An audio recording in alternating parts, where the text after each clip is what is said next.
Now, in this part of the presentation, we ask the question, what is national history? So this is the last definition, right? We have what is history itself, what is academic history, and what is national history. Now, you saw some of these questions already in our introductory meeting. Diba? Why do some people and places immediately remind us of events important to our shared history? Why is it that some histories make it to our national history and some do not? And who decides which histories are important to our shared identity as Filipinos? So, I also talked about this last time, and we saw how a scholar by the name of Benedict Anderson argued that national identities such as ours are imagined communities. So, despite our linguistic, geographical, and even genetic differences, we share national symbols which tell us what it means to be Filipino. And among these symbols, one of the most powerful is our national history. This kind of history is written around the central theme of how collective Philippine identity emerged and has been shaped through time. Now, in order to understand how national history is imagined or constructed or created, I have some ideas I want to introduce today. The first is the idea of a meta narrative or a grand narrative. This is an all encompassing framework or underlying explanation for why some stories or pieces of evidence fit together. For example, if we were writing a history of the Philippine nation, most of the puzzle pieces we're going to take into that story should be related to Philippine identity. But if we were writing a history of, for example, um, of women in the Philippines, then we would be focusing on something slightly different or the history of women's participation in different eras of the Philippines. So nag-overlap yung stories na yun, pero yung meta-narrative or the all-encompassing framework or underlying explanation might be slightly different. Here's another example, right? There are some histories written about the Philippines that are not national histories. An example of this is many historians look at the Philippines as one of many Southeast Asian countries that were part of a regional network of trade in pre colonial times, which connected the Philippines and places that would become Malaysia, Indonesia, and so on and so forth to China through that trade network. So, pag inaaral ng mga historians yung very specific topic na yun at nagko-collect sila ng information leading to that, they aren't necessarily talking about the emergence of the Filipino nation. So, iba yung all-encompassing framework nila. It would be more economic and it would study the economy or economic interactions between Southeast Asian countries within the maritime Chinese trade network. So, iba yung paano ba yan? The driving point or the main point of the story. And for national history, our main point, our meta-narrative, is the creation of the Filipino nation. Now, this is the national meta-narrative, and through scholarly historical study or even political decisions, these periods have been identified as collectively important in creating our shared national identity as Filipinos through time. In contrast, as I mentioned earlier, there are histories written about the Philippines where the central theme is not the formation of Filipino identity but other units or other meta narratives. So, for example, there are histories of the Spanish colonial period written in Spain where they are looking at Spanish history in the Philippines rather than Filipino history during Spanish colonial rule. I hope you get the shift of perspective here now. So the meta narrative really tells us who the central subjects of study are or what the central subject of study is.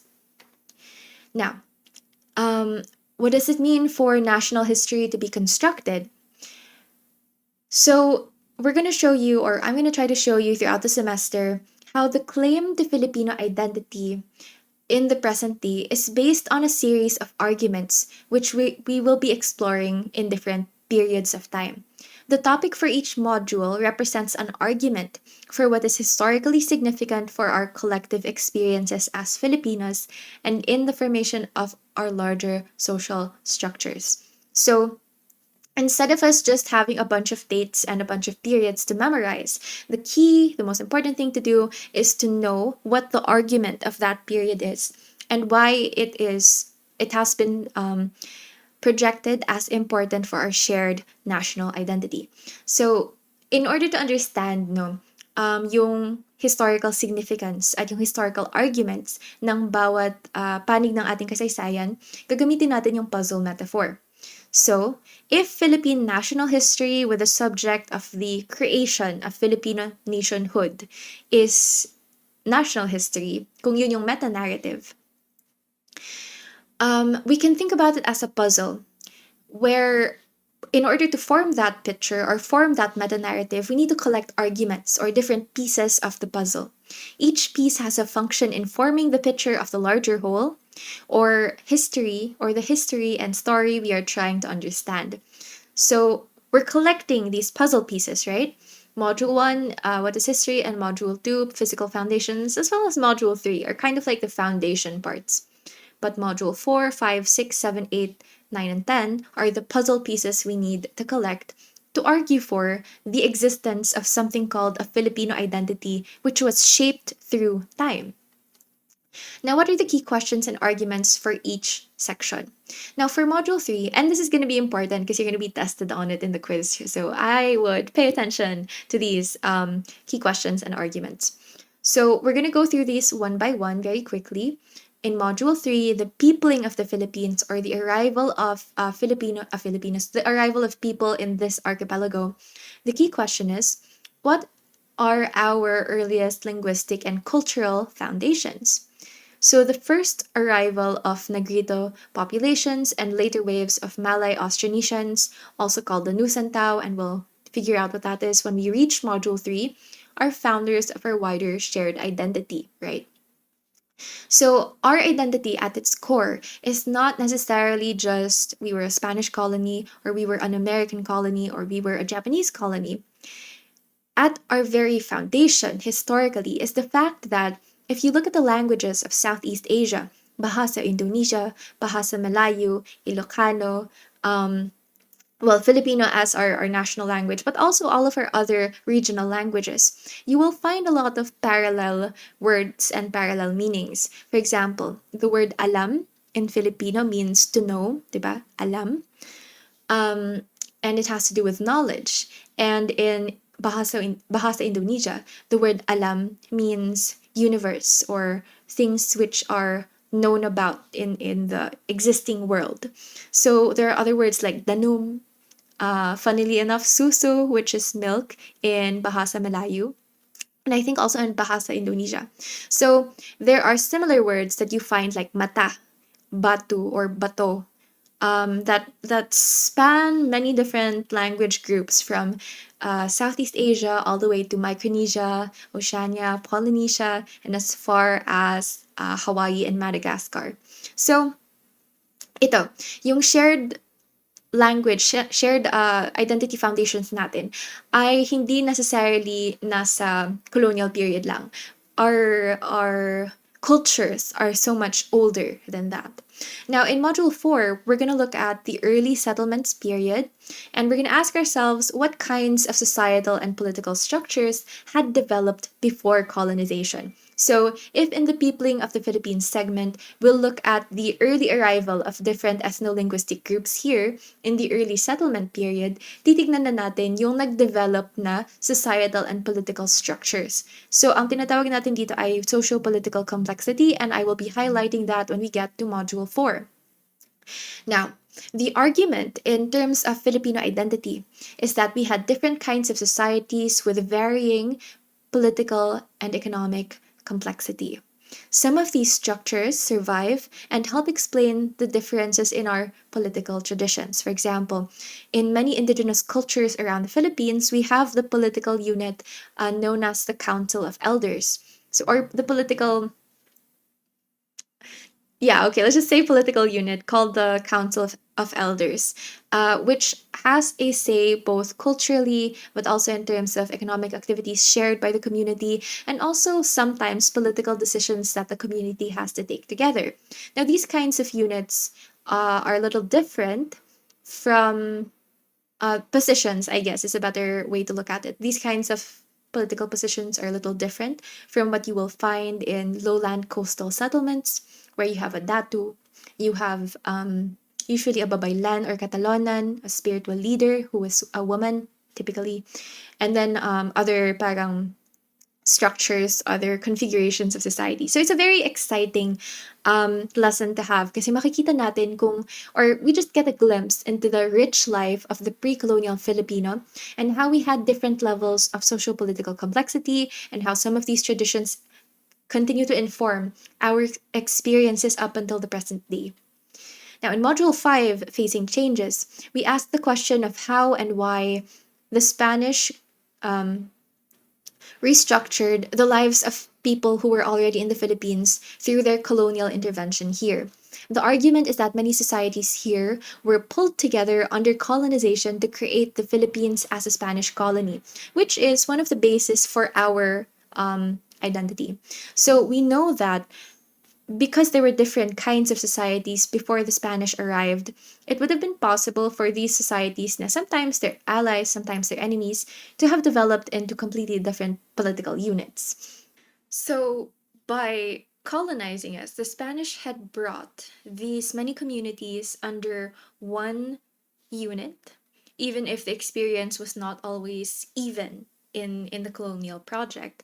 And because of the processes of Christianization, reduction, and other things that they introduced, many different communities now had a common experience under this banner called the Philippines, even if we were not considered Filipinas yet, and we were not part of or we didn't have rights to citizenship yet. So in Module 6, this changes drastically because with the formation of nationalist consciousness, we begin to see how and why a Filipino national identity emerges as a separate idea from being part of the Spanish colony. So, through the stages of the Philippine Revolution and some contexts that become important in its emergence, the idea of a Filipino identity emerged with the claim that we had a right to govern ourselves as separate from Spain. In Module 7, Amidst Imperialism, the key question we're going to explore is how and why did American imperialism enter the Philippines and how did it affect our revolution and political ways of life? Because as we remember, no, in Module 6, nagsimula na yung Revolution ng Pilipinas. And halfway through, a new colonizer steps in with intentions to redirect that revolutionary effort. And our argument for this section is that American intervention on the basis, ironically enough, of democratic state building in the Philippines began with acts of war. In co opting or hijacking the Filipino Revolution, the US reframed the emerging state according to its own vision of acceptable politics.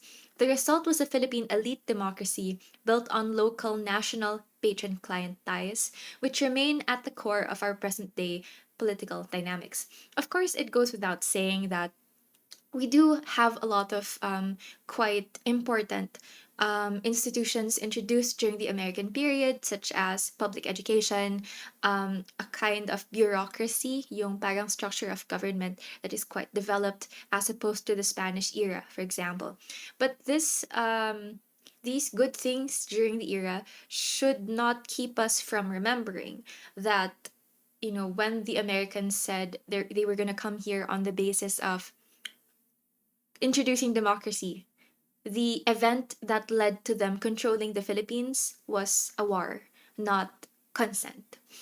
Okay, Module 8, the independence period after World War II. Nga pala, World War II is also encompassed in this period. So titignan natin yung American and Japanese colonization, but only very briefly for World War II. Now, under the period of independence, the question is how did the struggling Philippine state, now newly independent, navigate the problems of rehabilitation? Because we were very affected by the war. Our capital was destroyed. Neo imperialism, which is the continued influence of the United States on Philippine politics.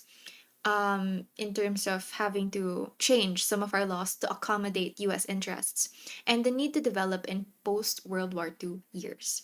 Now, the argument for this section is the Philippines remained deeply enmeshed in the United States global politics, from special economic and territorial rights afforded to the United States within the Philippines to our involvement in the Cold War. Now, if you're not quite sure what these things are yet, what global politics and its local national configurations are, don't worry, we'll be introducing that slowly as we go through the semester. And if you're not sure what the Cold War is, when we get to this section, i-introduce naman natin yun.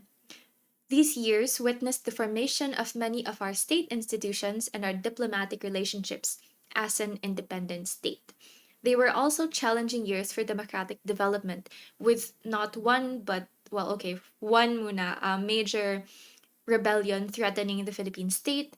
You have all kinds of secessionist movements. You have the problems of private armies by politicians controlling certain parts of the Philippines to keep people from participating fully democratically. So it was a very complicated time in our history.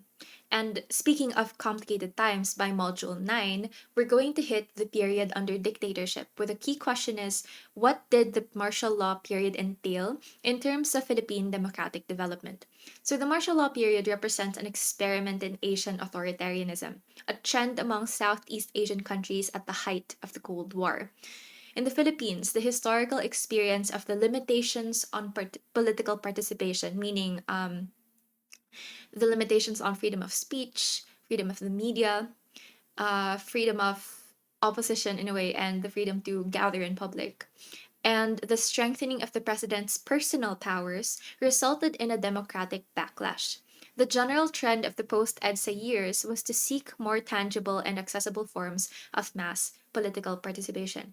This is not something we necessarily credit to the Aquino administration. In fact, even the Aquino administration, as we will see under Module 10, the contemporary Philippines, had a lot of democratic challenges and hangups as well.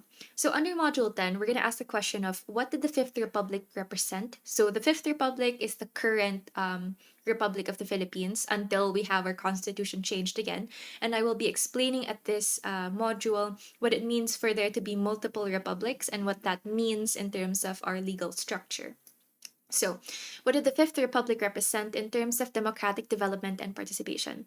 And the argument is although democratic development in the present and for the past about 30, 40 years still has a long way to go, we find that there was a post martial law movement towards the legal acknowledgement of local participation, regionalization, and the peripheries or marginalized areas' ability to determine their own development priorities. Indicators of this shift include the formation of the Cordillera Autonomous Region and the Autonomous Region of Muslim Mindanao regions in 1987, the 1991 Local Government Code, and the 1998 Party List Act, as well as 1997's Indigenous Peoples' Rights Act.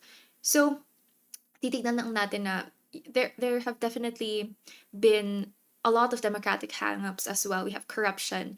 We have all kinds of backdoor deals that have been surfaced. No, um, we also have political violence happening all around the Philippines. But in the post martial law era, we also find that civil society or the general public has more and more access to the political process, at least on the level of being able to understand what's happening. So, alam niyo yung system ngayon where a lot of people air their opinions out on Facebook and other social media platforms. Everyone seems to have a political opinion nowadays, wherever it might fall on the political spectrum. This is a difficult but necessary part of our politicization or our ability to make political opinions. And I feel like the level of information now available and the legal mechanisms which allow greater participation, although nahahijack din sila minsan, are at least better than the martial law or even pre-martial law era Philippine political structure. So slowly, inch by inch, um, Philippine general society is getting a little more amount of participation. So I'm not saying today is the greatest period of Philippine history. Pero at least makikita natin na may tendencies towards some level of democratic development in the past decades. And with that, by analyzing all of these modules and the key questions and the arguments we're trying to make, we hope to hit these three takeaway skills na minention natin in our last introductory meeting. So we will at least know a couple of historical facts from each period in order to analyze present day events or recent events through their historical contexts. We will definitely be able to reconstruct Philippine nationhood on the level of Philippine identity as well as the level of the creation of Philippine statehood, that unit which is the Philippine Republic. And maybe to an extent, we'll be able to assess historical claims made about certain periods in time because of our knowledge of those periods to begin with. So that's it for this presentation. In the next part of Module 1, which is Module 1.2, we're going to talk about the historical argument and concrete tools you can use in order to reconstruct historical narratives, especially when you start getting to your exams and your final project. Gagamitin talaga natin yung concepts na to.